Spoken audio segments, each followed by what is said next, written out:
This week, I found myself alone in the ocean exhibition room. The anglerfish circled endlessly in the abyss of its murky tank, searching for an exit it would never find.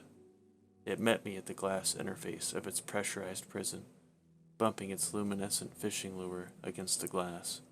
It grinned at me with thin, white pencils. "Hello, little guy."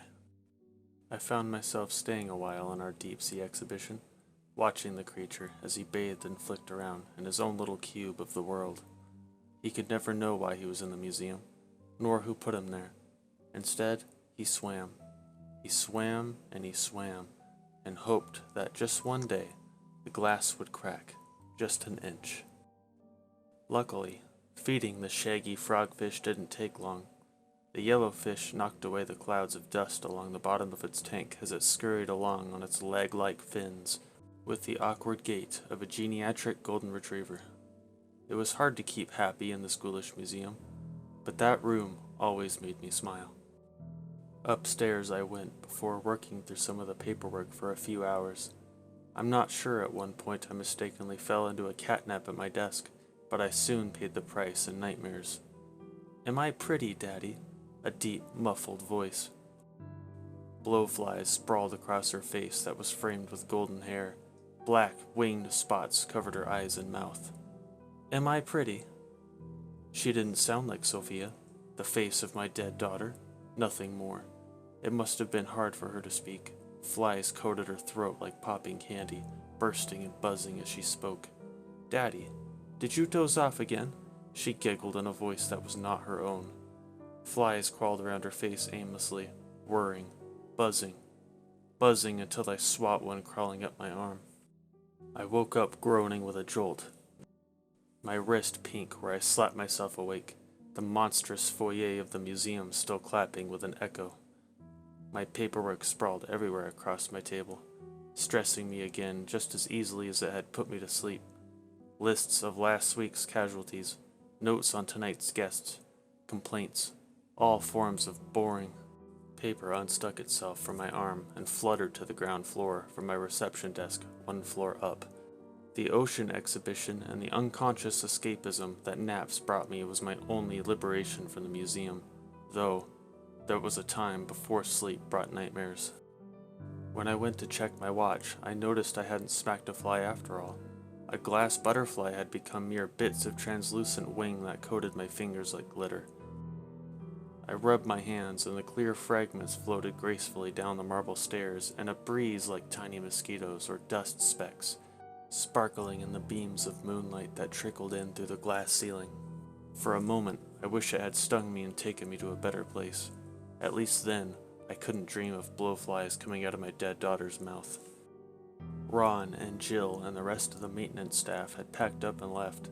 The bustling noise was gone. There was no more work to be done except wait for more wealthy, deplorable people to arrive. I was alone again, the only staff member in the museum, and I let my mind freely slip into a different time, a time before I was the tour guide. It was time to open shop. I combed my hair, pulled my shirt collar free from my waistcoat, shined my shoes. Down the marble staircase I went, tapping down the steps through the butterfly dust like headlights in fog. The clock struck 6 o'clock. The museum was now open for the evening, and only for the rich folk waiting outside. I pulled the large door open. It groaned and echoed in the museum's enormous foyer. 7 aristocrats haughtily strode inside, 3 men and 4 women, clad in fancy dresses and coats. One man took a while to come up the front steps and into the museum, carrying his wooden cane. "The tour will start immediately. There is a coat rack to your—" I trailed off. A girl, maybe 8 or 9, came quietly through the door in a teeny black suit. Her unsure gaze scanned the foyer top to bottom, her eyes like large glossy globes. "She shouldn't be here.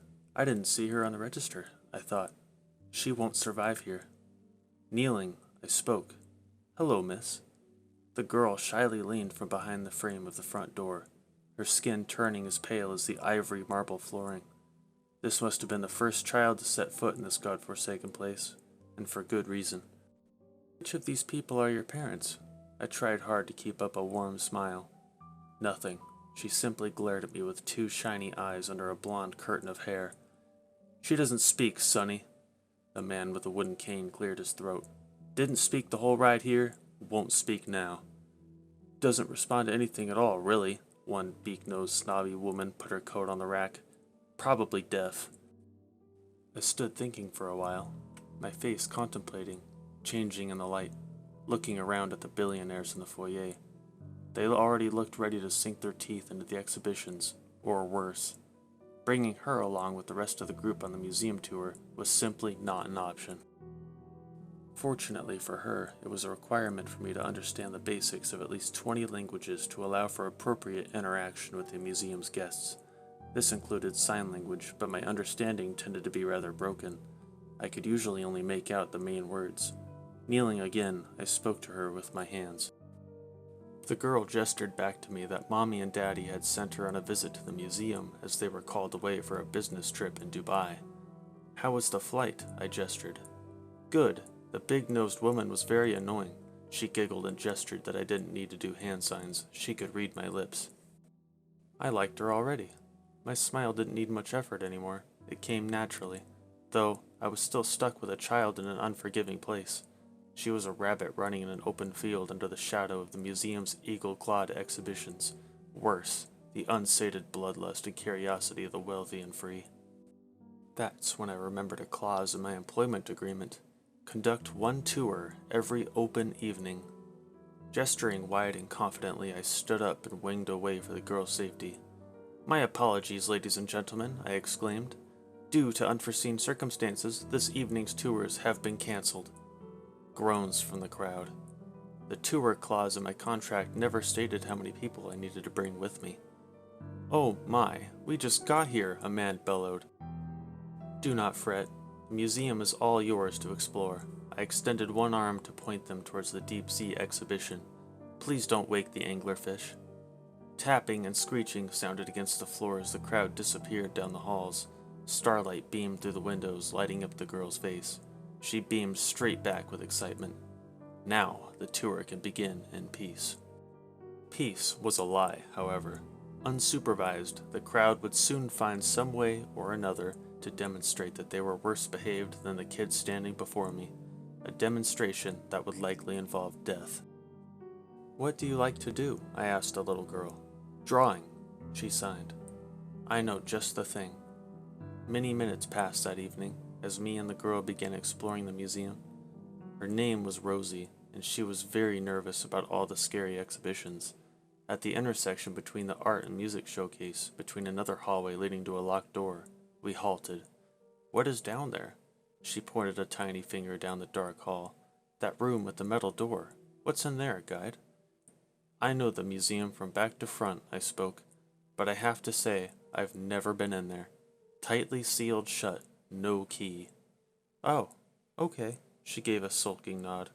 "Yeah, I know the feeling," I thought to myself.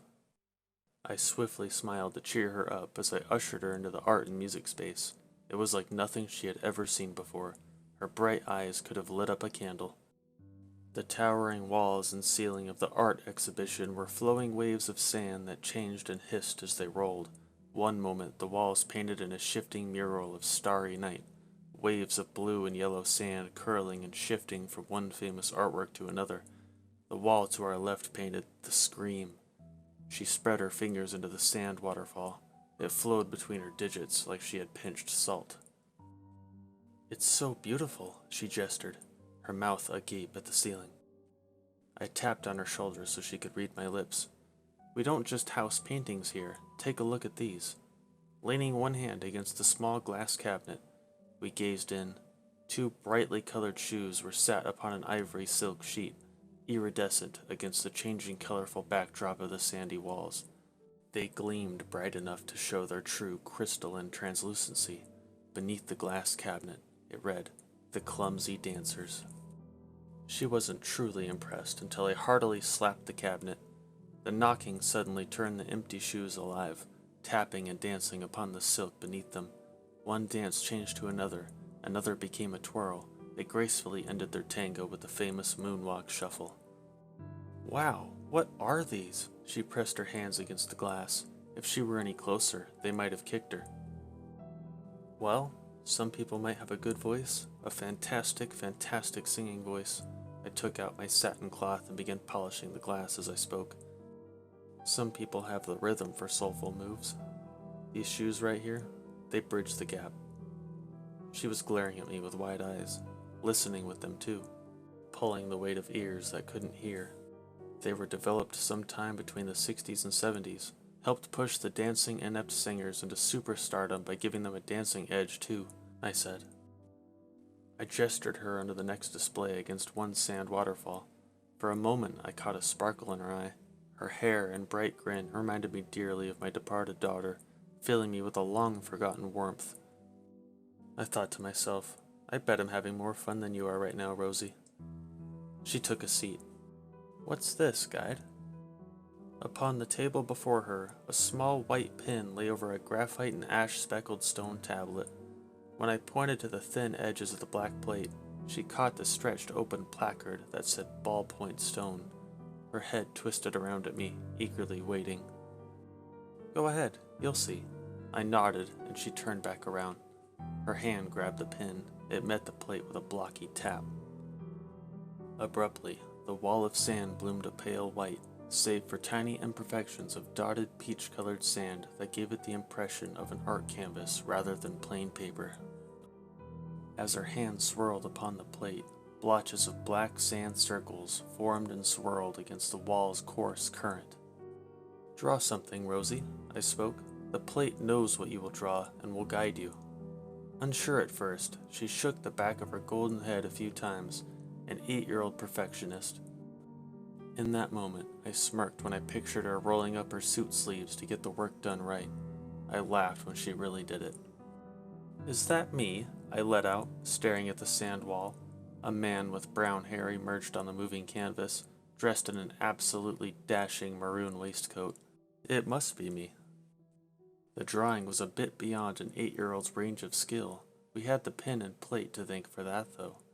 She was doing a beautiful job showing off. Wow, I said. That looks great, Rosie. She had all my attention when she began drawing another figure. Who's that beside me now? I asked her. In the sand of the towering wall before me, a gawky shape appeared that bloomed big black blobs. It looked familiar, yet terrifying. Diabolical sharp nails protruded from its lanky black arms. Rosie? Nothing. She kept scribbling away tirelessly at the plate. The thing loomed over my figure on the drawing on the wall, the sand flowing, the creature looming, looming, looming. It was a sickening animation. One ghoulish jaw hung free over its disgusting long neck. Rosie! It engulfed my head. Thin, pencil-like teeth cut through my childishly drawn throat, red sand suddenly coughing and spitting out of the wall onto the museum floor, staining Rosie's shirt like bloody rain. Rosie! I grabbed her by the arm. What the hell are you drawing? She glared up at me with glossy eyes like she was about to cry. It wasn't me, she sighed. I lifted her from the seat and plopped her upon the floor that was littered with speckles of red sand. She turned to the wall and pointed at her depiction of me. See? That's you. My heart was racing. Did the museum make her draw this? I wondered. And her shaky arm drifted slowly to the black figure. That's Mr. Sleepy, she said. I felt sick. I had tried so hard to pull her away from the mayhem, but the museum had bitten back. Come with me, I said to her sternly, and she took my hand. Off we went quickly, downstairs to the indoor forest exhibition. I had to keep her safe. No more misadventures. As we left, Mr. Sleepy turned his head and stared at me with his vacant, horrifying, sandy eye sockets. I didn't tell her that. We saw a few distant visitors along the way to the forest room. They roared with laughter, screamed. I ushered her along with me, holding her hand tight. For a while, things were much calmer in the forest room. I explained to the girl that it was partly an aviary, and reassured her that birds still got sunlight through the glass ceiling when it was daytime. Though, this evening only moonlight beamed through into the museum's indoor forest. Rosie and I startled a few birds crunching the bark upon the ground as we delved deeper. Quiet, Rosie, I gestured this time. Yes, we have to be quiet. I pointed to a display next to us that was wedged between two well-trimmed trees. It was dark, but we managed to make out the shape of a person inside. That tree looks like a man, she gestured. That's because it is. Her eyes lit up as I whispered, still clenching my hand tightly. An experiment gone wrong. We house it here so it can sleep. He's not human. Not anymore. Feasts through his roots, or anyone stupid enough to get close to him. Nothing could be heard in the dark indoor forest, only that of the crunching of leaves as she moved to press her nose against the glass with a screech. Rosie, I whispered, don't make too much noise. What's his name? She asked me. No name, I reply. I gently pulled her away from the exhibit, though some guests call it the slumber ghoul. He's relatively harmless, though one of our poor janitors fell asleep in here during one of these long evenings, never woke up.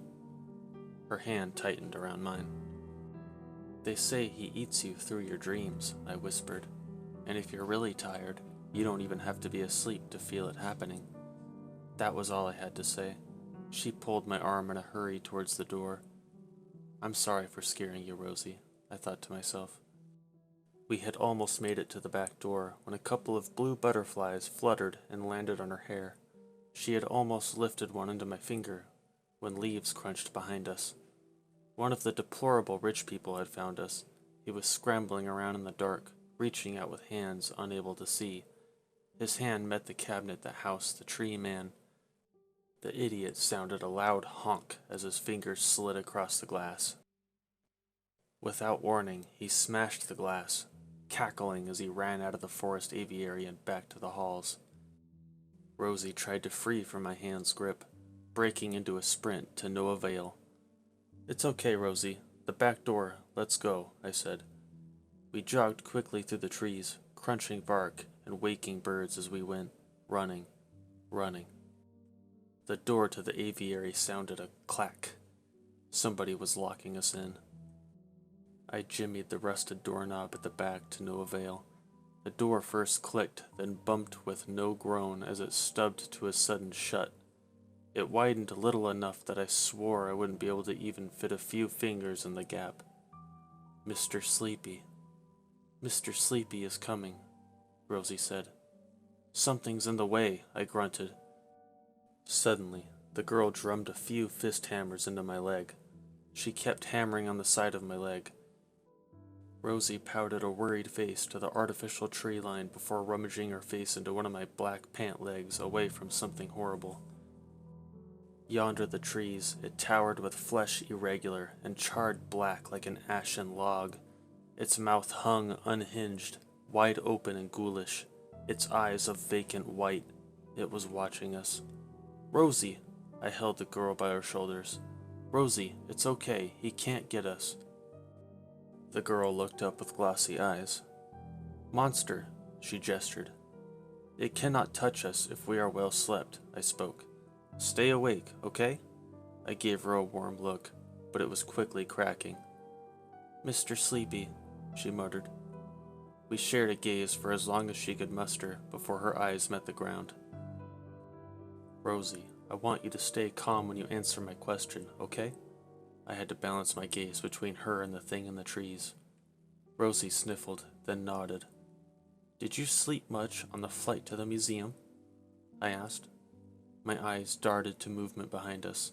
Blackened stumps where legs should be slogged under the ghoul, moving weighted like an unrooted oak. Every step it took made its torso contort with a sickening crack as if its bones had snapped and twisted. Its mouth had since widened enough that it could fit Rosie's beautiful ripened head inside. I asked Rosie again, Did you sleep? Another crack in the distance. Rosie! More cracks. Like a fever dream, I saw blowflies crawling all over her eyelids and her mouth, just like my dead daughter Sophia. Am I pretty, Daddy? Briefly recalling my previous nightmare. I snap out of it. Rosie, please, I boomed, shaking her. Several cracks, closer now. I had to get her out. I couldn't lose her. Not again. I shot up from my knees, launching her onto my shoulders, and bolted towards the other door. Her head bounced around while I ran, but when I steadied, we finally made out the ghoul in the distance. It was looming close, a mere 20 paces away. Its torso flailed with a disjointed crack in directions perpendicular to its body. "Hold on," I announced as I held Rosie to my chest. I extended a leg and launched a kick into the door. Curses under my breath could not drown out the sickening sound behind me. All I could think of was that I had to get Rosie out, and that the ghoul's steps sounded like boot meeting snail. "Get in," I said, and her shoes popped on the ground. This time, I held my kick as one shoe planted against the door. I could not open it wide enough for myself, but pressing the door with my boots made it groan wide enough for her to enter. For a split second, I worried about the rich people through the door, and then the halls too.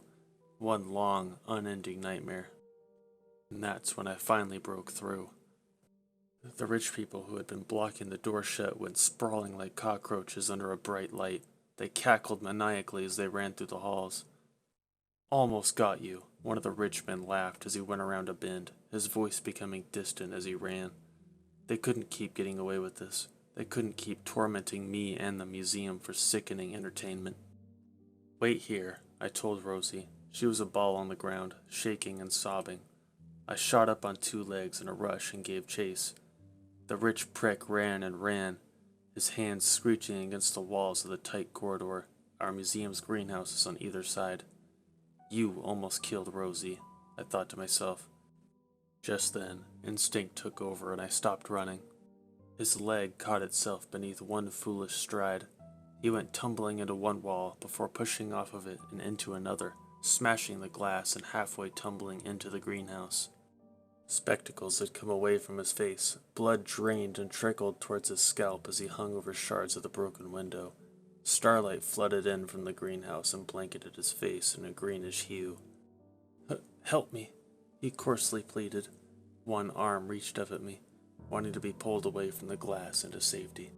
Just inside, Holly, our greenhouse Venus flytrap with a mouth to fit a man, twisted and loomed in the evening light. She was a ginormous, beautiful plant, hungry too. The man's head tilted backward and set eyes on the plant. He wriggled and wormed, trying to free from the glass that stuck through him. I reached one hand outward to lift him, and then stopped myself. Rosie's smile glowed in my mind like hot steel. My daughter, Sophia, had that same smile, a smile he wanted to take away. My arm retracted. "Lift me out of here," he croaked. "Hurry!" I glared at him unblinkingly. Then it was over. With one swift swoop, Holly swallowed his torso. Green, hairy fingers from her lips snugly tightened around his body like mossy bandages. My employment contract is now broken, and I will be punished, I thought to myself. Globules of thick slime dripped from the flytrap's lips. Arms and legs burst out of her mouth as she chomped. When I returned to Rosie, I held her hand tighter than I had the entire evening. I held and held her hand all night until it was time for her ride to pick her up from the museum's courtyard. Broken glass and escaped exhibitions tended to be the majority of the damage. For a few hours, I swept. When everyone had left, all that was left for me to do was sit at my reception table and wait for sunrise. My contract had been broken. I had let a guest die at my hand. They were always all despicable, I suppose, but that one had to die. Rosie's warmth that had gripped me so tightly dissipated hours after the museum turned quiet. Everything was cold again. "I miss my daughter. I'm sorry I couldn't protect you like Rosie," I muttered to myself. There would be more rich guests to torment me next week, and there was no escape. I thought about the ocean exhibition I visited earlier in the evening. The anglerfish and I are one and the same. I love you, Sophia. Slumped at my table, I lay broken and bruised. I rested my head upon folded arms, ready to let sleep come to me. Hope I don't dream of you, my girl. I don't want to see the blowflies again. For a while, nothing. Then, something quite curious. For the first time in 15 years, the museum's phone rang.